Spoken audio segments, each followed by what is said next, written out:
Welcome to the Pulse with Peter B. I'm your host, Peter Biancamano. Let's get you to the pulse on everything you need to know. And we're here at Our Lady of Grace, located at 400 Willow Avenue. And we want to thank Father Alex Santora for having us film here because we have an extremely special guest. And this is his third time, a hat trick, Congressman, that he's been on the Pulse. And that, of course, is Congressman Rob Menendez, representative for District 8 in the beautiful state here of New Jersey. Welcome back. Great to be with you. Great to see you again. 3 different locations too. Well, listen, you're a representative of the whole community, right? So we got to hop at many locations. Congressman, you have finished your first year, your freshman year in Congress. I was wondering if you want to tell me and the audience some of your accomplishments in your first year. Sure. First, again, thank you for having us on, and it's been a great first year. We hit the ground running. Setting up a freshman office is a challenge. You start from scratch and you build up a staff, processes, policies. And we hit the ground running. Our number one priority has always been serving the district. So we've had a constituent service forward thinking operation. Everyone, both in the district and down in DC, is thinking about how we can serve the residents of the 8th Congressional District. So in our first year alone, we solved over 1,100 cases for constituents and their families. That's more than some members of leadership. I think it's even more than former Speaker Pelosi has done in the past year. So we're proud of that. And then down in DC, we're on 2 committees, Transportation and Infrastructure and Homeland Security. On T&I, we've helped to bring home over $11 billion in federal funding for projects like the Gateway Project and the Northeast Corridor. We want to build a resilient infrastructure here. We want to improve our mass transit options. So we've been going to work and really proud of the work that we've done and looking forward to the year ahead. Exactly. And you led me right into my next question. I tell you, you could take the host chair if you want. And that is, you do have another year left in your term. What type of goals do you have for the year 2024? Yeah, we want to continue on the success that we've had the first year. We want to continue to deliver results for our constituents. We're going to continue to find ways to engage with the residents of the 8th District. So we've started something called mobile office hours, where we'll go into the different municipalities, go directly to where people are, to senior buildings, to libraries, to public spaces, and let people know how we can help them. So it's something we're extremely proud of.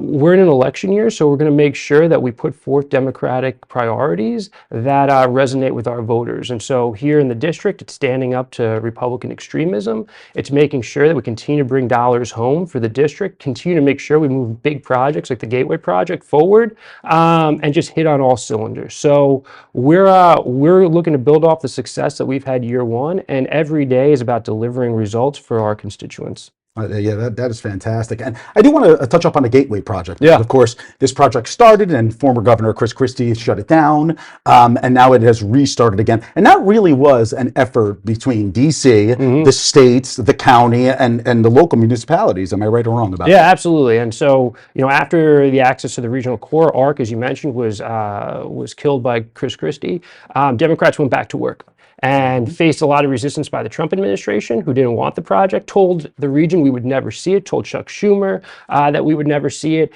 and we've proven him wrong.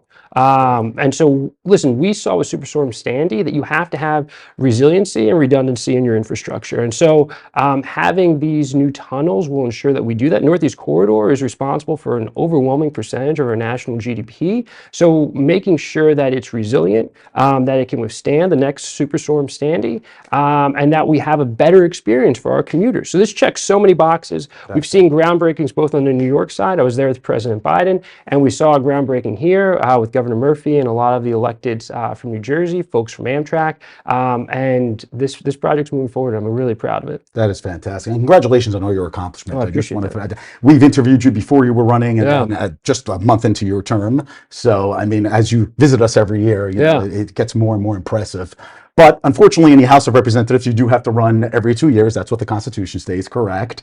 And you are facing a bit of a challenge in the primary this year. The primary elections in June are the first Tuesday, where the mayor of Hoboken, Ravi Bala, has announced his candidacy against you, and so has Kyle Jacey, who's a former Assemblywoman's son. You have stacked up and racked up, I should say, endorsements after endorsements from the union. Just today, as we're filming this, you racked up the endorsement of the House leadership, the Democratic House leadership, led by, I almost said Speaker Jeffries, soon to be Speaker Jeffries, Hakeem Jeffries from New York. Yeah. Why do you think all of these people are getting behind you? Yeah, well, I'm thankful for it. I think it's because we put in the work. You know, these are relationships that we've had for years. We've been in the community doing work when we lived in Union City, now in Jersey City. We've done work throughout Hudson, Elizabeth, Newark, the entire district. We showed people in our first year what we're about. And that's about serving the constituents of the 8th Congressional District. Not about politics, not about opportunism. We're about the work. We've gone to work every single day, and that's resonated with the mayors, with the county commissioners, with the state legislators who are trying to do their jobs as well and need partners at every level of government. And I've been a partner to them. To deliver on main things like Gateway, right? Like local priority projects that people have come to our office with, and we've gone to work for them. And so there's a track record, and there's results, and there's trust. And people have worked alongside of both of us, and they're putting their trust in me again, and I won't let them down. Yeah, and it's impressive that you also have the endorsement of, I believe, 9 mayors in Hudson County, if I'm not mistaken, or 8. I lost count with all the endorsements that you're receiving. Just goes to show you, as a freshman in Congress, the fine work that you're doing. So again, congratulations on that. I do want to move a little bit to something where our resident political analyst, Josh Sotomayor, Einstein, is going to hate me, but I don't care because, you know, we battle this all the time. And that is national politics. Yeah, sure. Obviously, there's a presidential election this year. It looks like we're having a rematch from 2020 with President Biden against former President Trump. Rob, I don't understand this. You know I'm a Democrat. I mean, our inflation is down to 3%. Yeah.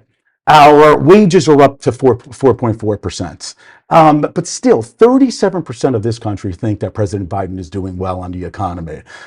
Is it messaging? What is the issue here? One, there's still headwinds in our economy. Right. So you look at the data, and there's a lot of things to be really proud of. And this administration should be proud of. Democrats should be proud of. But when you talk to people who are going about their daily lives, right, affordability is still the #1 challenge, right? We live in an expensive housing market. It's one of the #1 issues that we hear about. Childcare is another issue that we hear about. Increasingly expensive for young parents or for people who have to take care of an elderly family member. And that's in addition to, you know, continuing stubborn inflationary pressures. Even though it's down, people still feel it when they go grocery shopping, when they go and they buy household goods. Now, I think what Democrats have to do is tell the story, right? Let people know we're not at our final destination. This isn't it. This isn't as good as it can get. But considering where we were coming out of COVID, we've done an immense amount of work to get to where we are. Now, we're not where we want to be. We know there's still pressures, right? And while there's good economic data, we're not there yet, but we're walking alongside of you. Right? We're with you in this struggle, and we will get to those better tomorrows. We're going to do it together, and that's what we need to go tell the American people. There's a gap between what the data shows and what people are feeling. We need to fill that gap with the narrative of what we've been doing, what we have left to do, and how we're going to do it together. And I'm just going to give you 2 acts that the president enacted that you voted on. Yeah. With the infrastructure bill, correct? Yeah, sure. The Chips and Sciences Act. Yeah. I mean, how important are those 2 pieces of legislation for the state and District 8? Incredibly important. A lot of the funding that we've talked about, the $11 billion, is because of the bipartisan infrastructure law. CHIPS is going to make sure that we bring back American manufacturing to this country so we don't have the same supply chain issues that we saw during COVID. These are things to be proud of, right? And we need people to understand what the vision is about how we're bringing back American jobs, good paying American jobs, how it makes our economy more resilient and stronger. Those are things that we need to be talking about during this next year. We don't need to talk all the time about who we're running against. We need to talk about what we're running on. And there's a lot to be proud of. There's still more work to do. I am confident that Democrats have the better product to offer the American people. We need to talk about that product, talk about how it gets us to where we want to go. If we have that conversation with people, I think we'll see a lot of success this year. Amen. Well, Congressman Rob Menendez, so great seeing you. Great seeing you. Congressman, and we hope to see you back on, not every year, hopefully a couple times a year. I know you're busy down in D.C. We'll do it more often. And in another location, right? We'll make it 4 for 4. I love it. I appreciate it. Thanks again. Appreciate you. Really appreciate it. All right, folks, we will be right back.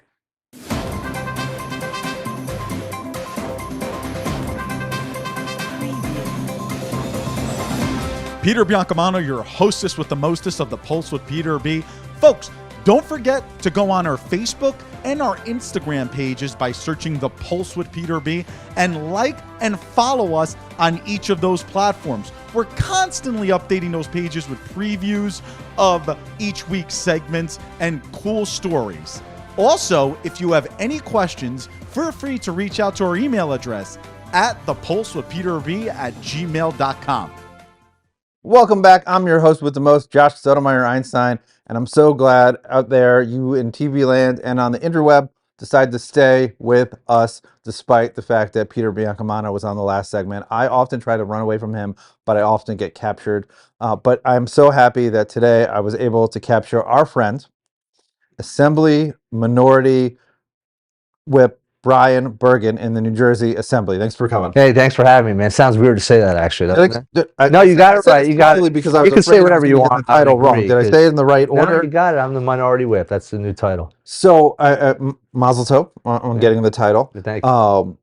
So for people out there in TV land, if they don't know, in a parliamentary system, the opposition party will be one of the leadership positions will be the minority assembly whip or minority parliamentarian whip or whatever the title of that parliamentary body is. And in New Jersey, our lower house is the assembly. But obviously, you know, you're not a lower type of guy. You're a top type leader in our party in New Jersey, and for the people in New Jersey.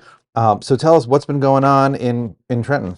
It's been totally nuts. I don't know how much you're following all this that's been going on, but we just finished the lame duck session, and we did some real doozies in this lame duck. Particularly, the craziest thing that happened was members of the state legislature gave themselves a 67% pay raise.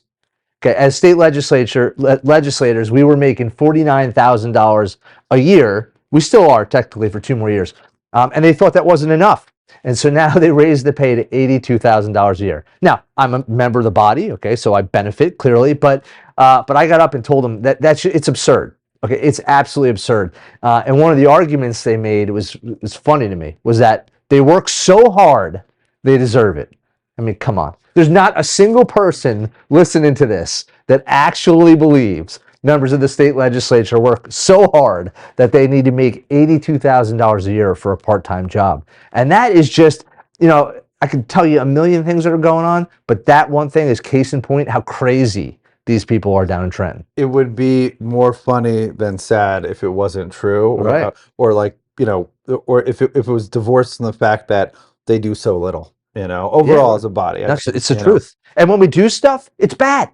You know, another argument they made was that the cost of living has gone up since the last pay raise. Partially because of what they do. Well, it's 100% because of what they do. I said, it's your fault. You're the ones making the cost of living go up, and then it's wrong to do stuff like. Well, there are some bums in D.C. that are responsible as well for the cost of living. Okay, so we're not 100% to blame. 50, all right, you know. I'll give them 50% of the blame for it, of course. So what other crazy stuff has Trenton been up to? Well, we just started a brand new session. So as you know, everything gets reset to zero. So nothing's on the docket yet. We have the first set of committee meetings coming up next week on the 29th. And then we just start redoing everything from scratch, basically. The biggest issue that's going to kick off this season is affordable housing. And there's a huge affordable housing bill that's going to devastate the suburbs. That just keeps rearing its ugly head. It didn't pass last session, but it's poised to really kick off this session. Is that where the Democrats want to build, massive high density housing in the suburbs that people chose to move to? Yeah, right. Yeah. They're forcing development, and there's clearly a need for affordable housing in New Jersey. Everybody knows that, but forced development is stupid. I mean, it's just stupid. So a proponent of something I would be a proponent of is, all right, if you have to build new, if you're going to build something new, build a couple of them affordable. That would make sense. But to force you to tear down trees and to force overcrowding and to force flooding just to make affordable housing is moronic. Wow. Yeah. I mean, that's 90% of what comes out of our state capitol. That's the truth, man. So. It's crazy. I'm there all the time, and every time I used to say something was the stupidest bill I've ever seen, and then I keep saying it over and over again. It's a new stupidest bill. I got to stop using that now. Well, I dragged some people once to a political debate that are relatively apolitical, but they do lean Democrat. And after that debate, they said to me that they were surprised about how little the people that were running for elected office actually knew about the issues. Yeah. And I was like, yeah, that's why I'm a Republican, because I understand our elected officials are not experts just because they got elected, and I don't want them messing everything up for everybody else. You know what's even worse is most elected officials don't even know about the bill that they're sponsoring. So it's funny when you get somebody who's got a bill, and there's 27 new freshmen, okay? We turned over 27 people in the assembly. There are going to be people who sponsor bills, have no idea what's in them, and I can't wait to ask on the floor of the assembly. I can't wait because they don't read them. So is it the lobbyist or is it their staff that wrote it? Oh, it's lobbyists. There's no doubt. It's lobbyists, and it's different groups with influence, like the affordable housing bill I just mentioned. Fair share housing is helping them write that piece of legislation. And oftentimes, the leadership will give people bills and say, this is a bill you're sponsoring, and they just don't know what it's about. One of my favorites, well, the worst bill, one of the worst bills, but my favorites to watch somebody have to just suck it up and do against their own will was Danielson and the concealed carry bill. The concealed carry bill that we passed in the state was awful, awful. Danielson was the only person in the Democratic caucus that was pro-gun. And they made that guy sponsor the bill. Like a punishment. And they threatened him to do it, and he didn't know a darn thing that was in it when he was questioned. And that's just how they roll. He probably knew it was going to be bad, so why even read it to begin with? Right, but then, unfortunately for him, he got in front of me and a couple others, and we dug in pretty hard and showed the world that he didn't know. So we only got about 2 minutes and 50 seconds left. Tell me, as a leader in the Republican Party, as a leader in the GOP in the state legislature, what is the direction that the party, what thing is the party really going to fight for this legislative session? All right, well, the first things first. So we're the minority party, obviously. And we had a really tough election season. We lost a lot of seats. And so there's an opinion out there that maybe we're kind of devastated party, beaten into submission now. That couldn't be further from the truth. If you exercise your leverage in the right way in the minority, you can be tremendously effective. And that's part of my job as the whip, is to help corral people and get us moving in the right direction and help support the members. So we're gonna start this legislative session together in a tight-knit group, pushing forward towards a majority in 2025, because we have to have our eyes set on that. We have to stop bad legislation. We have to push for good legislation. And in any opportunity that we have to exert our leverage, we have to do it with the full weight of all 28 members behind it. And we will. Oh, that sounds terrific. Now, from within the party, who do you think eventually is going to step up to the plate and run for the GOP nomination for governor? Well, we know that Bramnick is announcing on Saturday, as a matter of fact. So John Bramnick should be announcing this Saturday, the 27th. Interesting. He hasn't said it's the announcement. We all know it's the announcement. Which party is he announcing for? Boom, boom. I'm not against you. There you go. Not with you. That's I'm right. neutral. The Republican Party, but then we have so we have John Bramnick. Jack Ciattarelli is going to announce probably in early April. Bill Spadia, God forbid he decides to announce. I know he's a friend of yours. I can't stand the guy. I hope he doesn't announce. Hope he doesn't become the governor. Different strokes for different folks. Yeah, that's true. That's true. But some people are meant to be radio hosts, and some people are meant to be involved in government, and he is the former, not the latter. But so I think those three for sure. Of course, it's a 4-year Senate term, so none of the senators have to run for re-election. So my guess is probably everybody and their brother throws their hat in the ring. Why not? Why not? Not except for me, of course. Well, I mean, you're dedicated to righting the ship of the assembly, right? Yeah, I'm having too much fun, man, to get caught up in that craziness. I mean, you're also smart enough to bide your time, so to speak. I mean, I'm going to say that, all right? And I think astute observers and people out there that see what's going on also think that you're a smart dude. Let's put it that way. I appreciate that. I appreciate that. All right, well, thank you so much for coming on. Yeah, thanks, brother. Anytime, of course. Stay tuned. We'll be right back.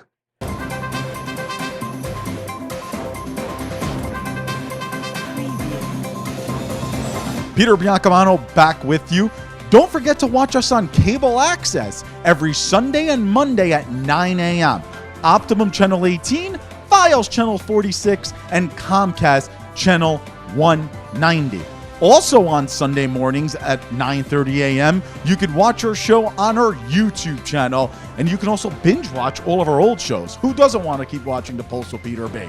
We'll see you there. Welcome back to the Pulse with Peter B. Peter Biancamano back in the host chair, and thank God that Josh Sotomayor Einstein is out of here. But we are here at North Jersey's premier acute healthcare facility, which of course is Hoboken University Medical Center, located at 308 Willow Avenue in the beautiful city of Hoboken. And of course, it is part of the CarePoint health system, which includes Christ Hospital in Jersey City and Bayonne Medical Center in Bayonne. And today, folks, we have an extremely special guest to not only the folks at home, but to me and my family. And that is the program residency director here at CarePoint Health, which of course is Dr. Abbie Jacobs. Dr. Jacobs, welcome to the show. Thank you. Glad to be here. I do want to begin with this. Why are you so special to me and my family? It's because you've taken care of my family for many, many years. You have gone above, way above and beyond what we could have ever hoped for. Of course, we did lose my nonna, and you were there to the very last day that she was around. And we thank you so much from the bottom of our hearts. And I know you're friends with my family, obviously, but not even my best friends would go through the lengths that you went through. And we thank you for that. That's what we're here for. Absolutely. You know, it's special to be a doctor in your community, especially as a family doc, and happy to do it. Oh, Really thank you. means a lot. Moving on. So how long have you been with CarePoint? And I know that we're almost neighbors in our community. Yeah. So you are from Hoboken. And why do you think the Hoboken Hospital and all the CarePoint facilities are so important to the community? Well, I've been here since 1992, so it's over 30 years. And Danielle, my daughter, was born here at the hospital. So we've used the hospital, we've used the ER, we've used maternity. And as a community, there's something very special about community hospitals. You have a connection to the community that's different when you're in a big institution, and you can provide for the needs of the community. The reason that I've been here this long, it's such a joy to be able to work in your community, to walk to work and to serve your community, and to really be able to educate a generation of family physicians.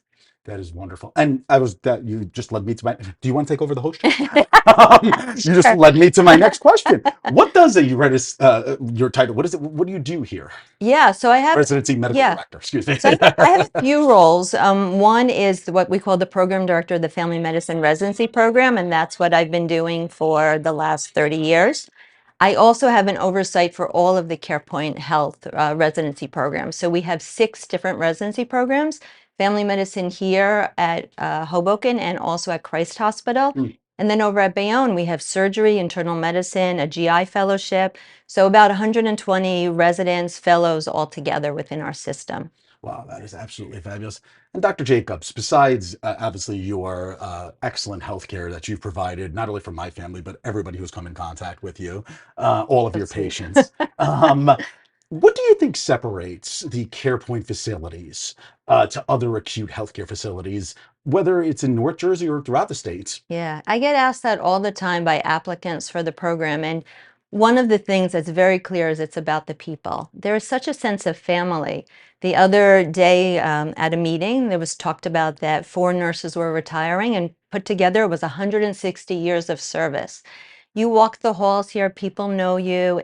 There's a feeling that's different than when you're in a big center. I talk about big centers might have marble and we have bricks, but we have a friendliness and a collaboration and a compassion and a connection that I think is really special. That is fantastic. And you train the doctors of tomorrow, as they Right. say. You've been here for over 30 years, and you look great. Why, thank you. You're very welcome. I could say that because It's she knows walking she to says, work. Exactly. Why is it important that we have that CarePoint has somebody with your experience training these new physicians coming in? Well, I think it's really, first of all, it's a joy to be able to train the doctors. We interview them. It's so inspiring to see the next generation in terms of their commitment to not only their education, but to serving the public and the underserved, which has always been part of our mission. We started with nuns who started the hospital 160 years ago. So your question was about what? I guess what keeps you motivated in training? Oh, the yeah, physicians? yeah. meeting new people every year. So there's a cycle of residency, which is 3 years for family medicine, a little bit longer in some other specialties. So you're constantly meeting new people who are interested in learning and growing, and it keeps you interested in learning and growing and sharing that knowledge. It's very special. So, Dr. Abbie Jacobs, the Residency Medical Program Director. I think I kind of pooched that title, but to me, you're wonderful in all the facets that you do. Thank you again for everything you've done for my family. Thank you for coming on my show Oh, finally. it's my pleasure. We've been Thank you talking for about having this for a me. long time. So I appreciate it. Thank you Thanks. so Take much. care. All right, folks, more after this.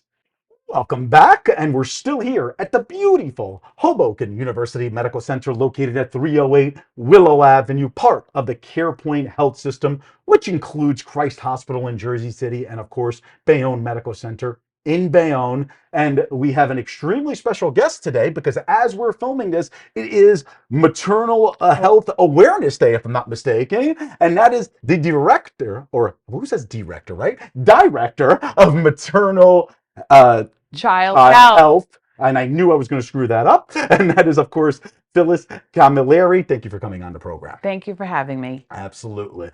Talk to me how long you've been in Hoboken for. I have been an employee of Hoboken University Medical Center for 23 years. Wow. And I have been the director of maternal child health for 8 years. Wow. Okay. Yes. And what does the director of maternal child health do?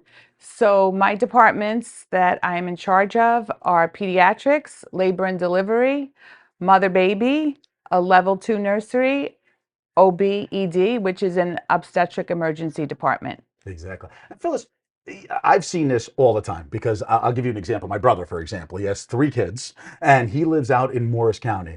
Every single one of his children were born right here at Hoboken University Medical Center. Yay! Well, exactly. Why? And of course, my brother and his wife are both born and raised in Hoboken, moved out there a few years ago. But why do you think people come back here to have their babies? So being a community hospital, I think the care is very personalized here and very special. Just as you mentioned, people know that there's no other place like here. They could deliver with a one-on-one nursing ratio. We have anesthesiologist on our unit. We have pediatric specialist on our unit. The OBs are here 24/7, and also neonatologists are close by for any emergency situations. And people come back here because they know the nurses are still here. We have a lot of longevity, and we have nurses and ancillary staff that are very committed to the community and the services we provide. And correct me if I'm wrong, speaking of those services, you have a private bedroom when you deliver here, correct? Every room is private. Yeah, Yes. that is fantastic. I mean, On labor and delivery and in the mother-baby ward, you get your own room, and that's very important to people. We have people that come here maybe for second or third deliveries that have had different experiences and are surprised and just love the fact that they don't have to share a room with anybody. No, that's fantastic. See, my sister-in-law and my brother were smart coming over here then and having all their 3 of their children here. And they have told me what a wonderful experience it was. Not because of the private room, but because of the staff and the services provided. Statistics-wise, how many deliveries per year does I guess, Hoboken deliver? About 1,000 a year. Wow, that Yes. much. Goodness gracious. And Christ Hospital, or there's no maternal ward there? So Christ Hospital, their maternity services discontinued 3 years ago. Oh, discontinued 3 years. Yes. Okay, gotcha. So everybody just has to come to Everybody Hoboken? has to come here. Or in Bayonne also? Yes. Okay, great. So Why wouldn't you? Yeah. So if anybody goes there who is pregnant or needs GYN services, they are transported here. Understood. Absolutely. And we have about less than a minute to go here, Phyllis. Talk to me why you believe Hoboken University Medical Center and the CarePoint health system is far superior than any other acute healthcare facility in North Jersey or the state of New Jersey for that matter. So we are very passionate about women's health, and we always have the same exact standards as big universities, but as I mentioned, we specialize in one-on-one care. The nursing care is supreme and superior because we take pride and passion in our community and serving the people that live in Hoboken and the surrounding area. Well, that is fantastic. Phyllis Camilleri, who is the Director of Maternal Child Health. You know I got that right. Great job. I appreciate it. Thank you so much. And thank you so much for your service for 23 years. So Thank you so much for having me. Thank you. All right, folks. Join us next week for The Pulse on everything you need to know. I'm Peter Biancamano. I hope you have a great week, everybody.